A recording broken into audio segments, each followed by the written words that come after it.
And welcome to Arcane Duels weekly-ish dev diaries for Mage Wars, the final set. Every 7 to 10 days, It's weekly-ish. Anyway, Yeah.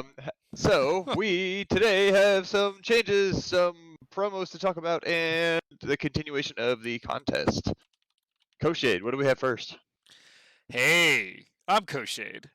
So basically we asked last week for people to start using that monk stuff, and we saw some monk stuff, and we think the monk basically can Counterstrike everything too easily. Yep. So we're just gonna be like, you know what? Let's give it the 2 key for a Counterstrike instead of 1. See if that regulates it. We did nerf it last time with Fortified Resolve, so we're just slowly nerfing it a little bit more. And we think it's on par with where it needs to be, but obviously more testing is needed. Like, the monk is probably going to look very much what it looks like right now, with some minor adjustments at best. So please keep playing monk, because she's awesome, and we need more data. Yeah, and we just need more data. Like things like zone attacks, working with martial mastery. Like, that's kind of like a big deal with how that sort of functions together. Only telekinetic burst works. Yes, exactly. Telekinetic burst, because she's trained in it. So just keep looking at it. But we should have some art soon to show off during these weekly things, which I'm kind of excited for. But yeah, I mean, it's possible Counterstrike might need to go up to 3, because basically what's happening is the monk is getting a pool of ki, and then opponents are chipping away at it, but some people are afraid to chip at it.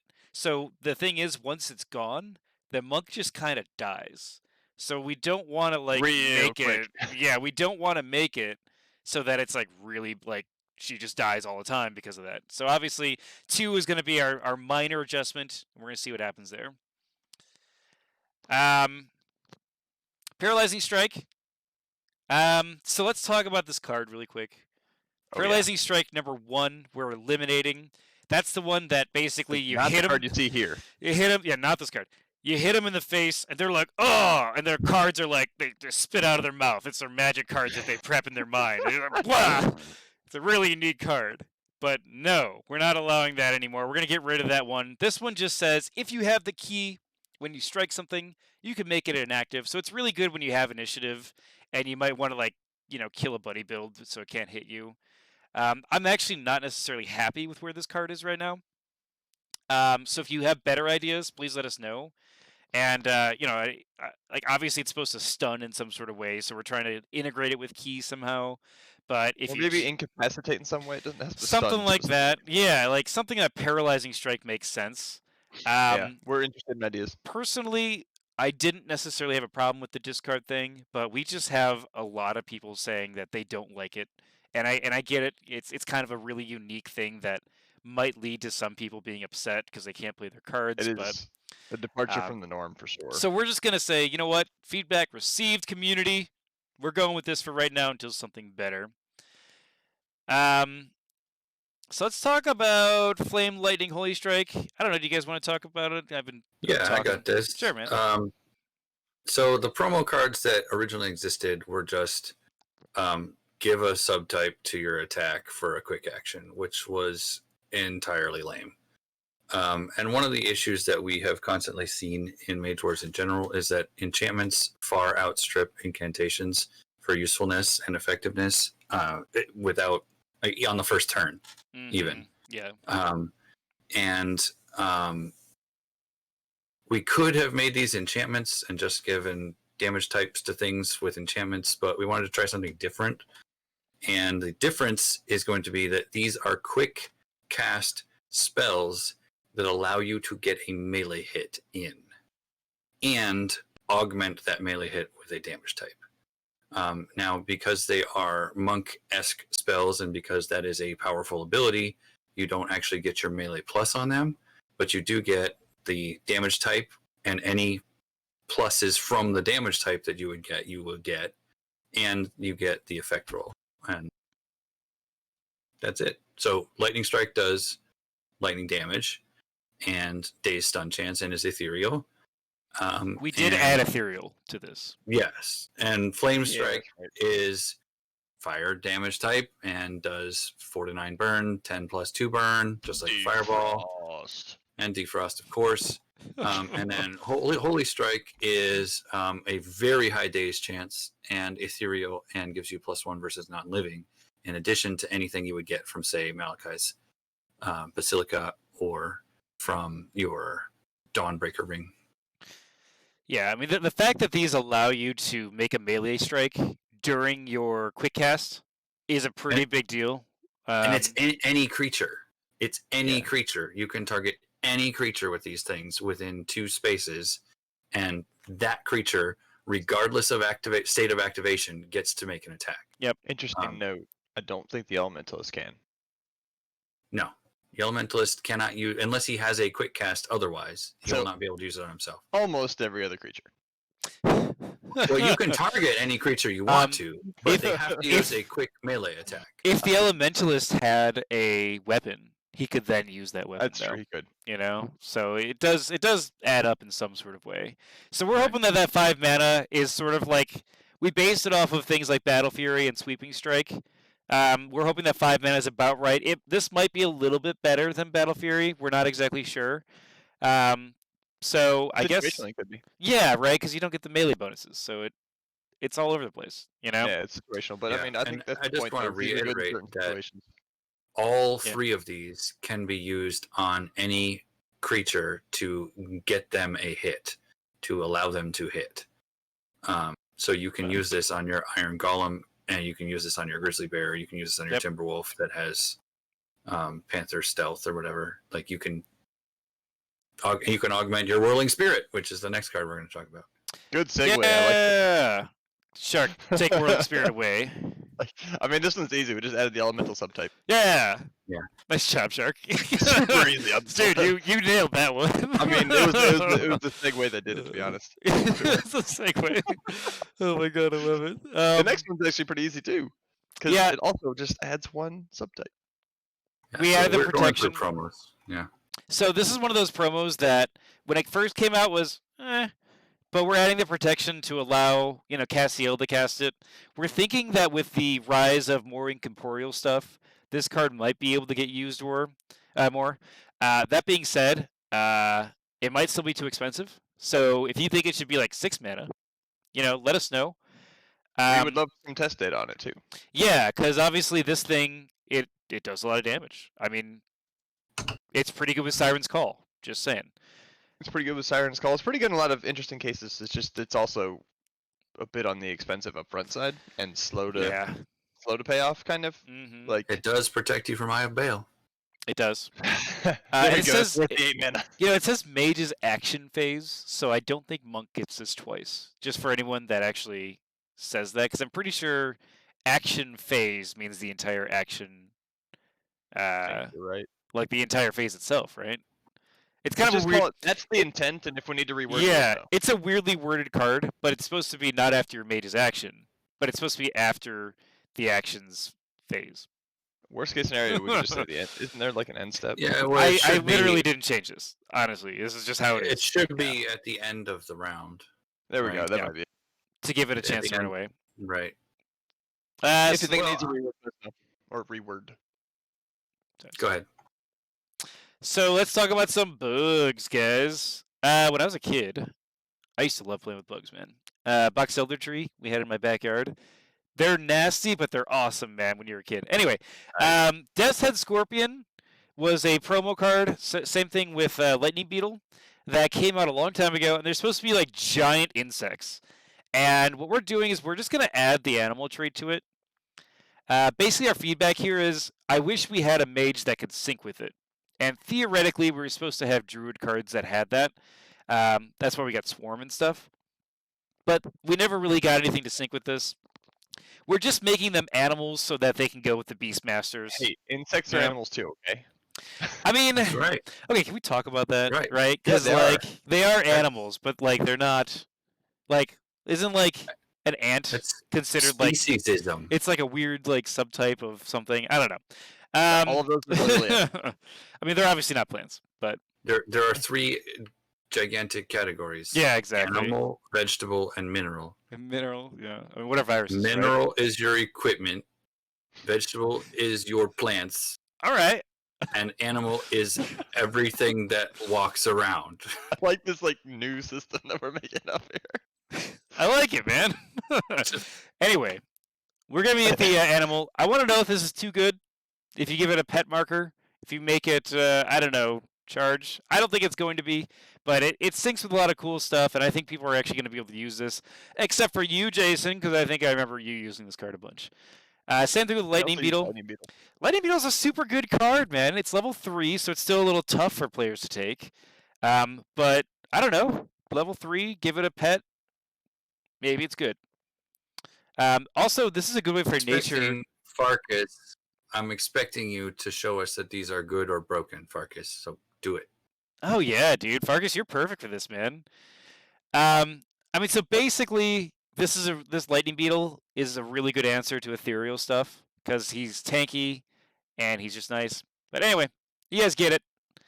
Elfric's Life Ring, the card that we've all been like, I wish I could take this in my book for whatever reason, because I have an extra ring slot most likely. We just added it to healing. Justified going in my book. We added the healing subtype. Castiel can cast it now. You could cast it and get Disciple of Radiance to trigger if your mage casts it. So I don't know. We added a subtype. Yay! Didn't change the card otherwise. Oh man, we'll let Puddnhead do this one, man. Yeah, Force Phoenix got a complete rework. Overhaul. Yeah, so it used to be that you would make something inactive when it died, and that was like super lame and dumb and non-thematic. So what we did is we gave it some Phoenix-like abilities. So when Force Phoenix is destroyed, it can grant 2 dissipate tokens to another creature, another target creature. So it doesn't even have to be in the same zone. You just have to be able to see it. And then you can choose to reanimate it after it dies. So this is ideally supposed to open up the playing field for Force Construct creatures. I'm pretty sure just every Force Master is going to take one. At least one. You know? I don't know that I can see it being more than one though. So I mean, and you get a perpetual creature, right? Yeah, like that's why you take this, right? Is because you basically get as many of these as you, or you basically get a creature you can constantly spend mana on. It can still be devoured. Yep, yeah, absolutely can. So I want to know if it's broken or not. I don't think it is, but let's see. It's a good creature. Side note, Devour subtype super underrated. Yeah, right. What's that? The Devour trait super underrated. It is. One of the things I wanted to point out with this, and I want people to try and break this also, because if it's too good, then that's bad. But you can keep a Force Construct creature alive perpetually with this, as well as keep this alive perpetually, as long as you are using the dissipates on this in the amount of time it takes to have the other one die. And you can continually, like, you can actually use redistributed power on a Force Construct creature in Arena because of Force Phoenix. Back. Yeah, that's interesting. So this might also give you a reason to take like Siphon Life. Yeah. Because you could actually heal off this guy, and then he dies and comes back, and you could just have a constant way, or Siphon Energy. That's it. Yeah. Yeah. You could gain mana. Yep. You could gain mana, then reanimate him. So we're hoping that this is sort of like what the Force Master needs in that aspect. We'll wait and see, but I love this change, so I'm psyched for it. Vegetable animal. And we also did a complete rework on Altar of Peace. You want to go over this, Coshade? Yeah, sure. So Altar of Peace, everyone has always said they're either like, I don't really care for it, or they're like, this is a terrible card that is just lame. So we're like, you know what? Let's make this a cool temple. And so we took what Hand of Bimshala was, and we're like, what other aspect of the Holy School could we take? It's still level 2 because we think it's better than Hand of Bim. It might not be. It could be level 1 for 5. But the idea is that the same way of Bimshala, once per round, when you have priority, you can choose to give a living creature Aegis 1, a +1 to their defense roll, or the tough -2 trait for the end of the round. So there's a lot of creatures that have defenses This is supposed to enhance that. As a Force Master, you might want to take this. The Aegis 1, I know everybody loves Aegis, so this might be a good way to be able to get Aegis on something without having to, spread out that enchantment that nobody likes casting, unless you're Siren. And the Tough -2, if they're like a Fire Mage, alter a piece with a Fire Mage against them, you might be like, I don't want to get burned as much, Tough -2. So we're hoping that this is just a better option. Right. Or not a better, it's just a different option. It might that sort of thing. lose some life and/or armor for the cost, but we can tinker with that. Yeah, it might be. It might need to be killable. It's level 2, so we could bring it down to level 1 and lower its life and make it 5 mana. I mean, it's not a big deal. Puddnhead Bimshalot's got 4 more life and an armor.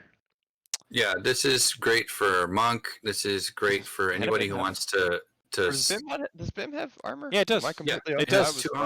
armor, 5 life. Yeah, doesn't 2 it? armor. Yeah. I'm wrong. Don't mind me. Carry on. Good. We're good. I'm wrong. So you can also use this to synergize with knights, with Yep. with some of the nature creatures that have defenses. Like, you can definitely keep something alive. I think this would be really good for buddy builds and for solo mages. Oh yeah.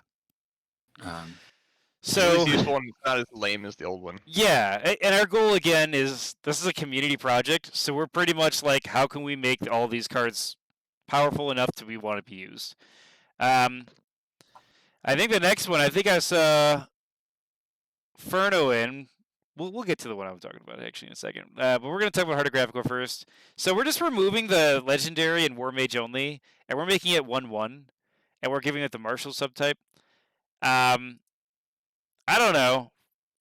No one's using it. Basically, no one's using it, and we're trying to make this even better now.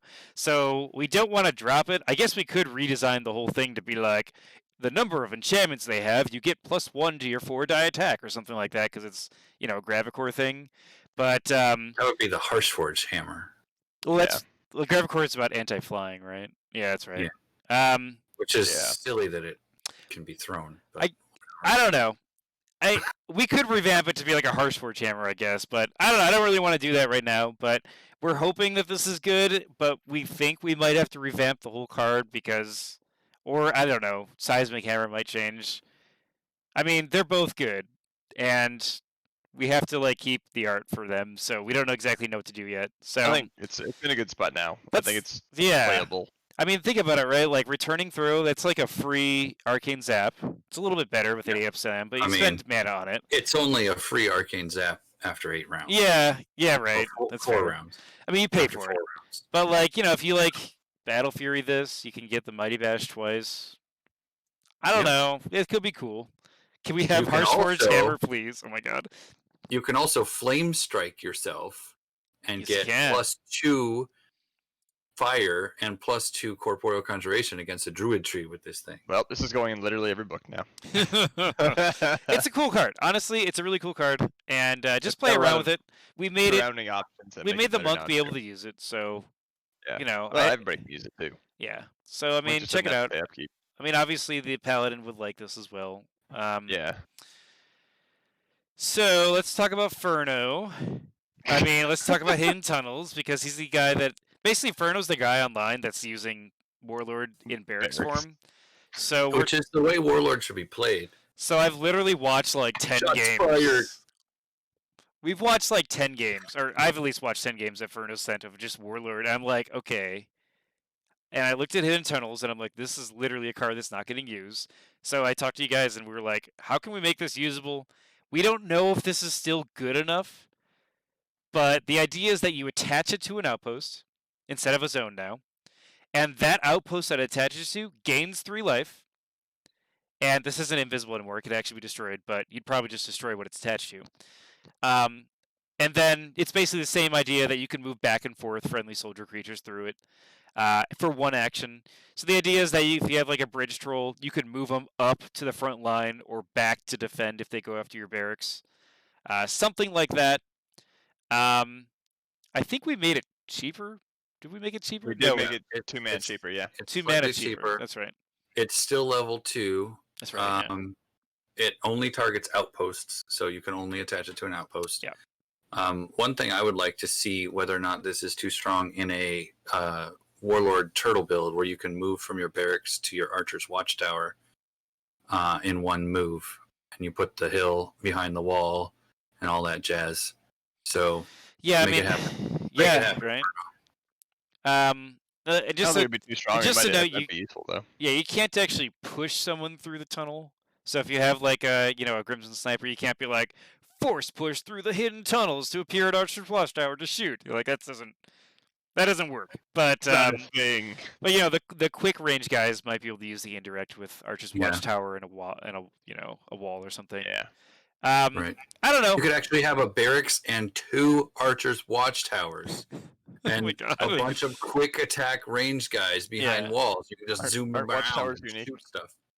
No, they're an outpost. Oh, maybe it's that. I don't know. Either way, regardless, I see them so rarely. Yeah, regardless, it gives you 3 life, so I'm hoping that at least barracks will probably want to be played on because you'll want the barracks to survive a little bit longer. So yeah, hoping that it gets used. Pharaoh's Cheetah. Oh yeah, this guy. Yep. What we do to it, Shark? Sorry, I was about to sneeze. So the Cheetah, we took out all the crazy weird text on it and said it has a base attack of 2 dice and a 9+ slam. If you gain your charge bonus, you get +3 to your slam. That's about it. We also made it level 2. Oh, that's right. And we made it cost 9 mana instead of 13. And it used to be level 3. So I'm going to be totally honest. I think pretty much all the cats are kind of disappointing. Yeah. And this is the one that is a promo that's not released. So we're like, I guess let's make this cat, on par with Timberwolf or, some of the other ones. Because you could spend 17 mana to get the lion out and give this guy piercing 1 in the same zone if you wanted to. But my guess is that most players are going to just want to use this guy and maybe, Severe or something like that. Use this guy as like a part of your build. Doesn't have to be all cats. So. Yeah, I mean, it's kind of unfortunate we can't really revamp how cats work, but I mean, this guy's level 2, so you could give him elusive with a minor animal, enchantment, so he has the fast charge and can do all that other stuff. If you don't like tangle vines, if you can find a way to get him the charge bonus, he gets +3 on the attack rolls, so that makes it a 6-up slam. Yeah. I mean, like there's things like Tooth and Nail that gives him piercing if you want to enhance him. The big thing that we're concerned about is if you get the charge, you get a 6-up slam. If you get 4 of these, is there too much slamming going on? And I don't think that's going to happen, but that's what kind of what testing is going to be tough in the first place. Yeah, right. So like I guess that's sort of what we're looking at for testing this card is mass slam an issue? Yeah. And the one trick is the slam. Like, is the slam too strong? And I mean, for a level 2, I mean, basically, we have another cat that does just 4 dice on a charge. So, and I think is fast. I don't actually know if it's fast. So like it's basically adding just some minor stuff to this. Eagle Wings Flying Cheetah. That would totally work. Yeah, that sounds cool. I don't think that sounds like cheating. Wow. Oh my god, I love it. Crickets. Now we have crickets in the game. So yeah, we're hoping that this card gets used. They're animals. Yeah, check it out. I know Farkas, you play a lot of nature mages. Shark, I know you play Ejectari Fast Mage. Maybe you guys would like a slam with that. Yeah. Yeah, actually, I think it'd be useful. I don't know that I'd run mass ones though. We'll see. I mean, I might test it, but for competitive games, I don't know that I would. I mean, getting a 2-mana Rouse the Beast on this guy to keep somebody from killing the lair for a turn, that sounds pretty good. Yeah. Sounds pretty good. If it works. All right, so Screaming Zombie. We made this guy level 2 instead of level 3. We didn't change anything else. I think he might be one of those cards that either needs a redesign or I don't know. He just doesn't fit in with the rest of the zombies. It's not bad as he is. He's just he needs to become a pirate. I mean, if you guys think he should be let me know if you guys think he should be a pirate. I still don't know if you guys would use that. I mean, he has a critical sweeping attack, but I guess he has ethereal. He's good anti-bees. Necromancer, I guess. Yeah, right. The anti-bees, I guess. Well, he doesn't do his own attack. Oh damn! I was thinking sweeping could hit multiple bees. You could hit multiple bees, so that's good. 0 to 1. I You have tried. multiple Vs, So sure. I mean, I don't know. Let us know if you guys have better ideas for this guy, but I think this guy might just be one of those cards that, we made him level 2, so let's see what happens from there. Yeah. Spiked armor. We put it down to 8 mana instead of 9. And we took out the lightning +1. And we took out lightning was real plus stupid. 1. We're hoping that the 9-up bleed, the 1 die that's not critical with piercing 1. I don't know. Is it good or not? It's probably right in line with Demon Hide armor. Yeah, I mean, would you use this as a paladin or a warlord? I don't know. Let us know. And Screaming Zombie is only a zone attack when you're attacking bees. I mean, it might be interesting as a zone attack because screaming implies that everyone in the zone could hear. I don't know. We could look. I'm not opposed to it. Yeah, we definitely I don't could think look a on that. scream would be. A scream is not weaponized unless you're in front of it, though. Like it's a Yeah, cone. it's like right? Is it? I don't know. Yeah. If I yelled and was looking that way, you could hear me. I could hear you, but it wouldn't be a weapons grade attack. It's not a weapons grade scream, okay? I don't know, Shark. You might have an awesome set of lungs, and I would just my I do ears not. would bleed. I if you absolutely did do that not. to me. But this zombie might. You can harvest it anyway. So our card contest ends July 29th. That's in 2 days from this recording. If you guys, I'm gonna have to upload this tonight, make sure it gets out. If you guys haven't voted yet, go vote. I actually just got going on the Facebook for Mage Wars. It's just the Mage Wars Facebook. I was given permission to start posting there, He's guys. a real boy. And it turns out there's actually a giant community there. So we got like 8 votes in like within an hour for that contest. So I'm hoping to basically that these videos start reaching there.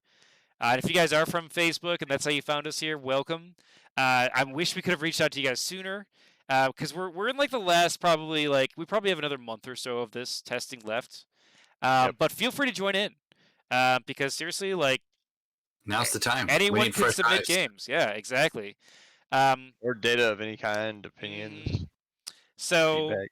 We're going to have some cool creatures. I think currently the Angel, the one that's winning, is the one that doesn't remove burns on upkeep. And I think the dude that is winning for the, I don't know if he's a guy or girl, is when he takes no damage, he gains a guard marker. So, they're both good. I think he's just a suit of armor with nothing in it. He could be. I mean, I see no face. Not even a real soldier. He's just a suit of armor. He's a freaking Holy Spirit. That's why he has a paladin thing. He takes off that helmet. He's dead. But he's a war. He's more of a Swoley spirit. Swoley Spirit. Yeah, he's a Swoley Spirit. That's awesome. He should be a war. That's his name now. That's his name now. He does need a name. Swoley Spirit, man. Oh my God. I hope that sticks. This is what a war golem looks like. Swoley Spirit. That reminds me a lot of in Diablo 2, the Iron Golem. You guys remember that? Awesome. You place down like a piece of armor and you're like, all right, this has a fire damage type. And he's like, I'm an Iron Golem now. It does fire damage for some reason. It was weird. Because it took all the traits of the exactly. armor sacrifice. Yeah, they did. Which was awesome. It was. So yeah, that's what we got today for our Dev Diary number 7 update. Yeah. So if you guys have any questions, feel free to ask now. Otherwise, I'm just gonna slowly scroll past all the updates while, delaying time while people consider if they want to ask questions or not. Delays. So we've gotten a bunch of Monk games in recently. We're still going through them, which is great. Thank you guys for getting those Monk games in. That led to some Counterstrike changes, and we just decided to add some subtypes and update some of these promos, get some playtesting in this week on these guys. Don't forget Monk. Don't forget Frost. Don't forget what else? Just have some fun with it, but we need data. Yeah. Focusing on preferably Monk and the promos that we've adjusted. Yeah. Yeah, Elementalist seems to be losing and winning games at about a normal pace. Yeah. Might be on a little bit the weak side now, but that just could be that players are still getting used to him. Yep. That's about what we're seeing. So why don't we go ahead and end this, and we're gonna end the stream. Thanks everybody for showing up. Ferno, Farkas, everyone else. I think I saw Felix is in here. If you're still in here, Sandwich, good talking to you all. If you guys are from YouTube, feel free to check out the comments. We should have a link in the description leading to the community Discord. So if you guys don't know, we have a Discord where we all can just talk, in live. And if you guys have questions or want to start playing an Octagon or something, you could just totally ask questions there. And we're generally a really open community that it's like, here's what you need to do. We can run you through your first game. So we've had a lot of new people this summer come in. So if you are new, don't feel bad about not knowing how to use the Octagon interface, because honestly, 1 or 2 games and you'll know it like the back of your hand, man. Yeah, it's you'll be right up there. such an easy interface. Yeah, and It's a little weird. all you have to do is tell somebody that you're new, and they'll work with you. They'll be fine. I am going to, for everyone that's talking about Mod Wars, we are going to finish up that Mod Wars stuff soon. I'm waiting on an email basically from a player, but we will be starting up a playtester tournament just to wrap this up, and it's going to be like a 2-week-long tournament, so it's going to be like really quick games, that sort of thing, and that's just going to be a final play it competitively. Let's make sure we're not just try to break it one more time. Exactly, sort of thing. And there will be a prize for that tournament. I haven't actually approved this through AW, but whoever wins, I'll probably just buy. We will buy you a set. We'll buy you a set. There you go. So if AW doesnn't do it, we'll do it. Yeah, because that's totally fine. You can win. And that's what we're gonna do. So for all you guys that have been like, I don't know, tournaments, here's an actual prize, huh? All right, you guys are all awesome that's joining us. Oh my god, crop circles. Thanks for the raid, man. We're literally just shutting down right now, though. So everyone from Crop Circles stream, how you doing? All right, we're gonna stop recording here. Thanks for everyone joining us. Take care.